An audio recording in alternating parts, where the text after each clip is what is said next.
গত প্রায় ২-৩ বছর ধরে বাংলাদেশের সবচেয়ে আকর্ষণীয় টুরিস্ট স্পটগুলির মধ্যে টাঙ্গুয়ার হাওর অন্যতম। টাঙ্গুয়ার হাওরে সাধারণত বোট নিয়ে যেতে হয়।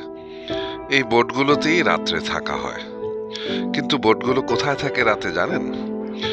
রাতে থাকে নীলাদ্রিতে। সেই নীলাদ্রি লেকের পাশেই ঘাটে বোটগুলো বেঁধে রাখা হয়। অনেকে পারিবারিক কারণে, শারীরিক কারণে বোটে নাও থাকতে পারেন, সেজন্য তারা হোটেলের খোঁজ করে থাকেন। আমরা নীলাদ্রিতে অবস্থিত বেশ কয়েকটি হোটেলের খোঁজ নিয়েছি।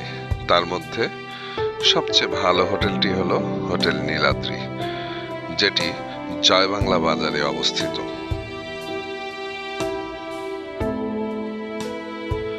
নীলাদ্রির জয়বাংলা বাজারে অবস্থিত হোটেল নীলাদ্রি আবাসিক হোটেলটি একটি দোতলা ভবনের দোতলায় অবস্থিত।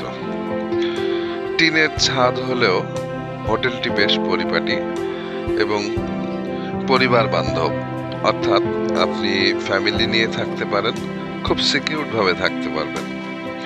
বাংলাদেশের ৮-১০টা টুরিস্ট স্পটের মতোই নীলাদ্রি বা এই জয়বাংলা বাজার অনেক সেফ, তাই নিশ্চিন্তে এখানে থাকতে পারেন।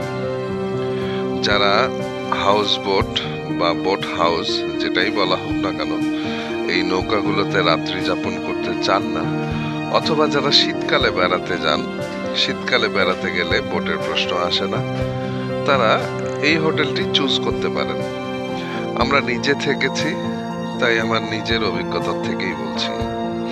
এই হোটেলের স্টাফ খুবই ভালো এবং তাদের ব্যবহারও সেই রকম। আপনি যে কোনো প্রয়োজনে তাদেরকে সবসময় পাশে পাবেন। আপনার যে কোনো প্রয়োজন বা সমস্যা মেটানোর জন্য তারা সবসময় সচেষ্ট থাকেন। বাস্তব অভিজ্ঞতা থেকে বলছি, এখানে রুম ভাড়া সিঙ্গেল থেকে ডাবল এবং ফ্যামিলি ১,০০০, ১৫০০, ২,০০০ পর্যন্ত। তবে ফ্যামিলি রুম ১৫০০ টাকায় নিয়ে নিলেই ভালো। যদি সদস্য সংখ্যা বেশি হয় তাহলে ২ বেডের ফ্যামিলি রুম নিতে পারেন, সেটিতে ২,০০০ টাকা পড়বে। আসুন দেখি রুমের ভেতরে কি আছে। রুমের ভেতরে ২টি বেড দেয়া আছে দুদিকে।